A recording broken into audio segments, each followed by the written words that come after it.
शिक्षक शिक्षा के जिज्ञासुओं नमस्कार। आपका स्वागत है डॉक्टर पवन शुक्ला एजुकेशनिस्ट के यूट्यूब चैनल पर।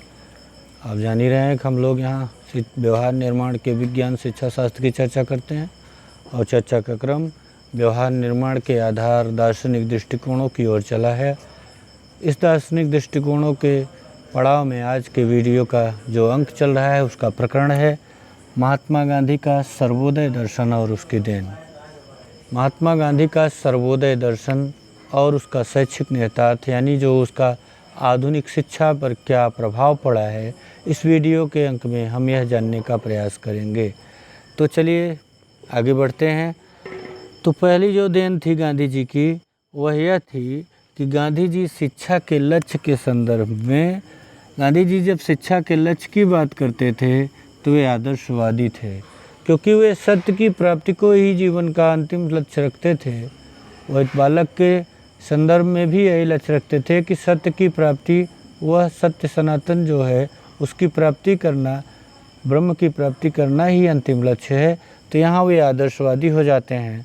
और जब वो बालक के संदर्भ में बात करते हैं तो आप जानते हैं वह बालक को जन्म से बहुत अच्छा मानते हैं और कहते हैं कि जो प्राकृतिक और सामाजिक वातावरण है उसमें ही वह अच्छा या बुरा बनाता है।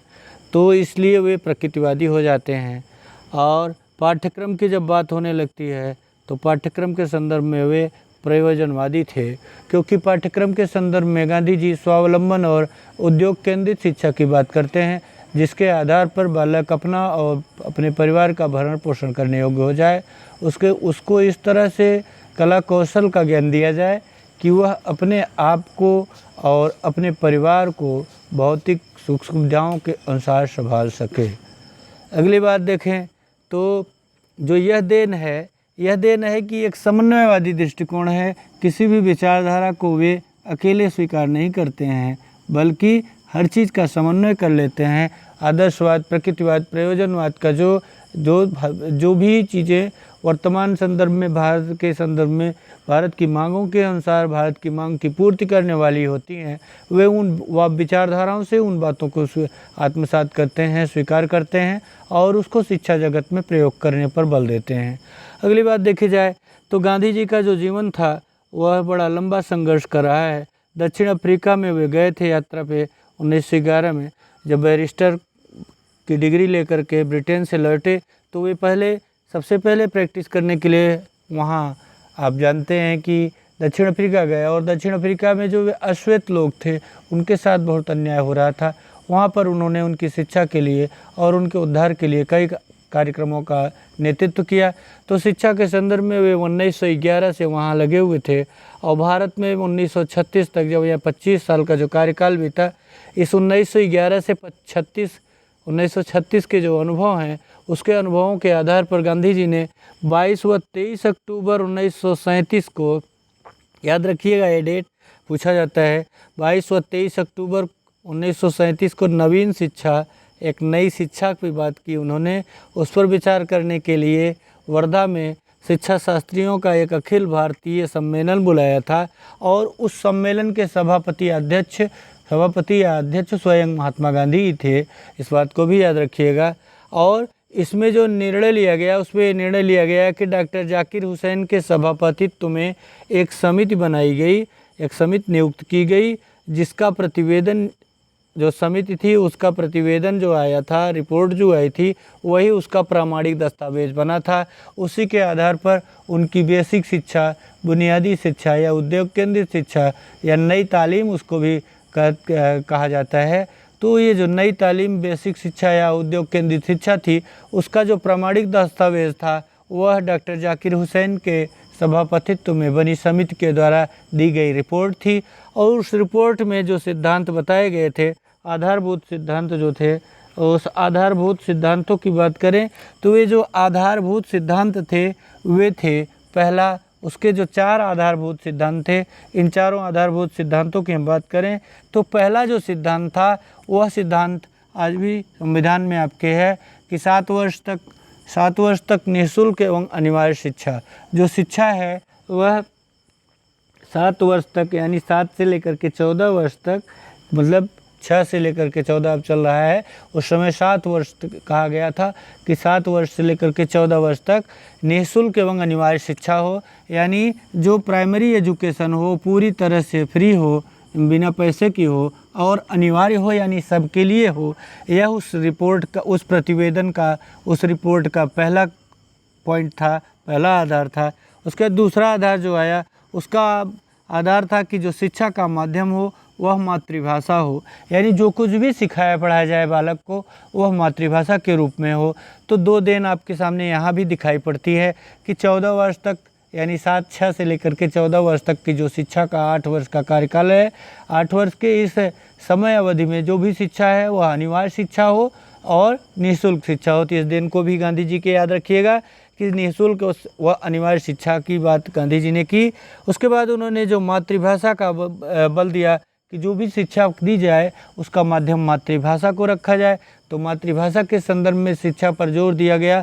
यह गांधी जी के कोई जो विचारधारा थी, सर्वोदय दर्शन था, उसका जो अगली देन थी। उसके बाद उन्होंने कहा कि जो बच्चों की संपूर्ण शिक्षा है उसका आधार कोई न कोई शिल्प हो, कोई न कोई शिल्प हो या हाथ का काम हो, अर्थात जो उद्योग है वह उद्योग केंद्रित शिक्षा, जो शिक्षा दी जाए वो किसी भी प्रकार से उसको कौशल युक्त बनाए।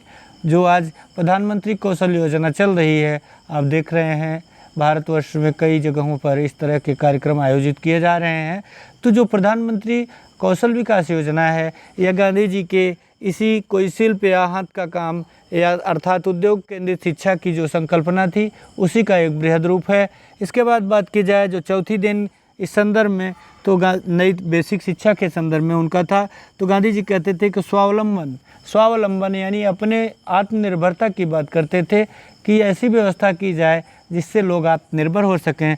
और यह सम्मेलन, यानी जो सम्मेलन किया गया था वर्धा का, जो अखिल भारतीय सम्मेलन था, आपसे पूछा जाता है परीक्षाओं में कि जो बेसिक शिक्षा थी उसका जो आरंभ कहाँ से हुआ था, तो वो वर्धा में हुआ था।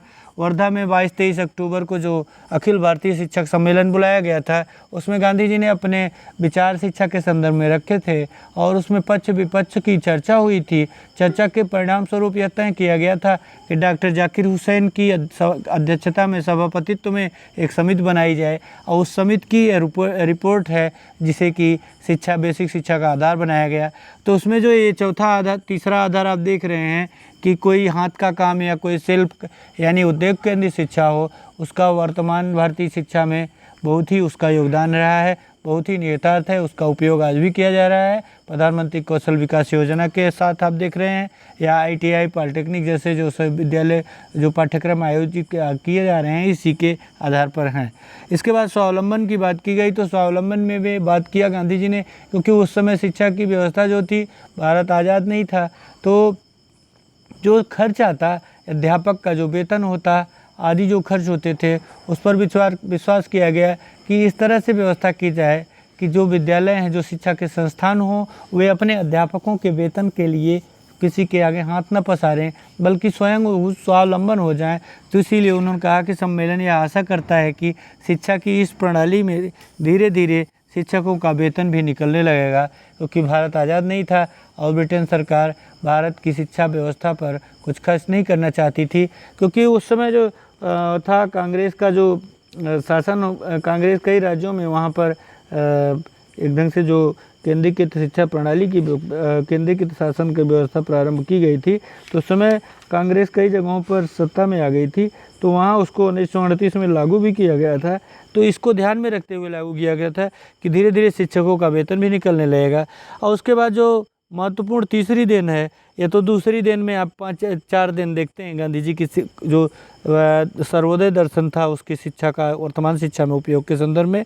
उसके बाद जो सर्वोदय जो था, यह शब्द गांधी जी का बहुत ही बृहद शब्द है, वह संकल्पना है जिसमें उन्होंने समाज के सभी वर्गों के उदय की बात की थी और गांधी जी ने समाज रचना का जो सामाजिक आदर्श का एक अहिंसात्मक आधार प्रस्तुत किया था और इस अहिंसात्मक आधार पर एक नया विकास रखा और नया विकल्प रखा था और वर्गहीन, राज्य विहीन समाज की संकल्पना दी।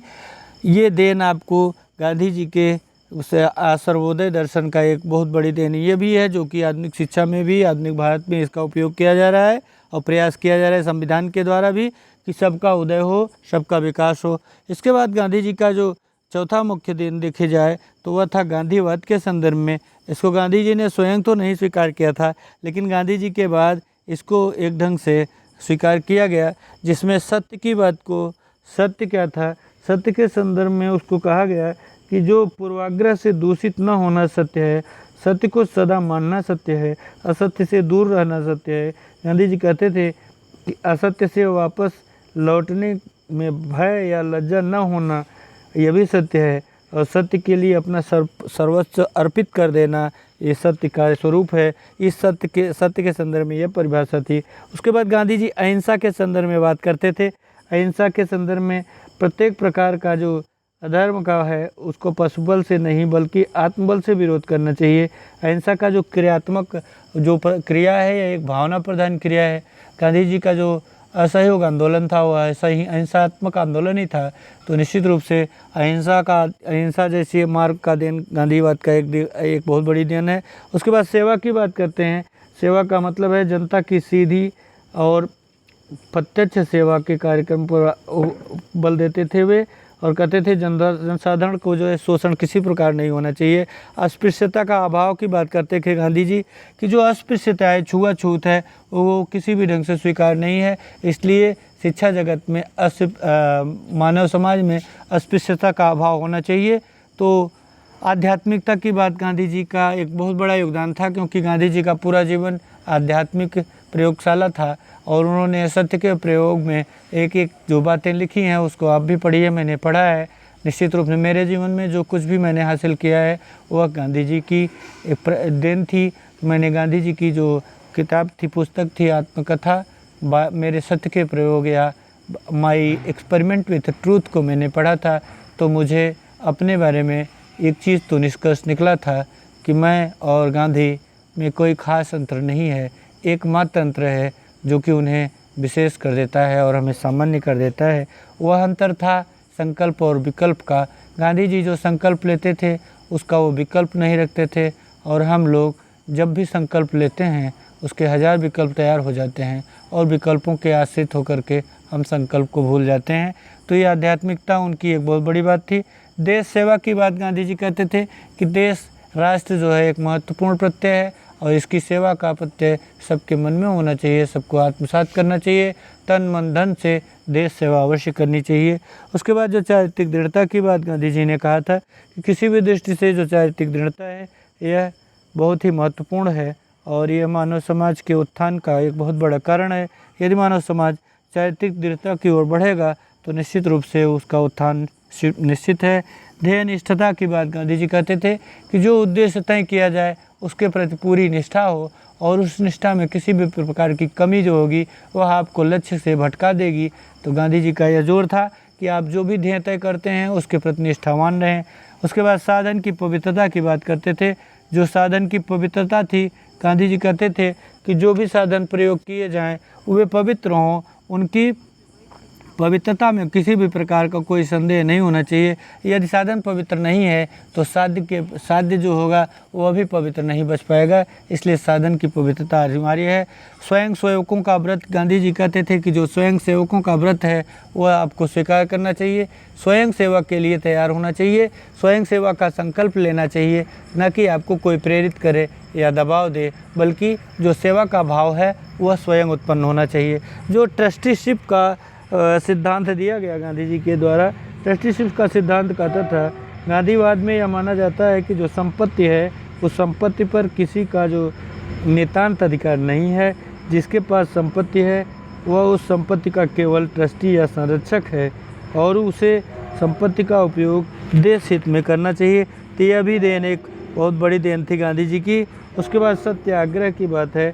सत्याग्रह गांधी जी ने गांधीवाद में सत्य पर अटल रहने की नीति पर बल है।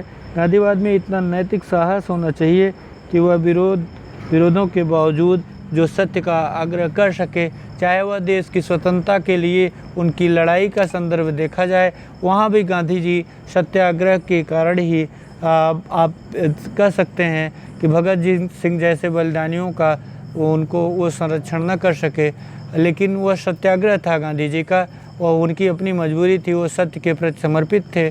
तो निश्चित रूप से सत्य का आग्रह बहुत ही महत्वपूर्ण कार्य है और ये बहुत भी महत्वपूर्ण देन है। इस प्रकार से देखा जाए तो गांधी जी की देन बहुत अधिक है, लेकिन फिर भी कुछ महत्वपूर्ण देनों को मैंने आपके समक्ष प्रस्तुत किया है, जो कि परीक्षा की दृष्टि से और तमाम दृष्टिकोणों से महत्वपूर्ण है।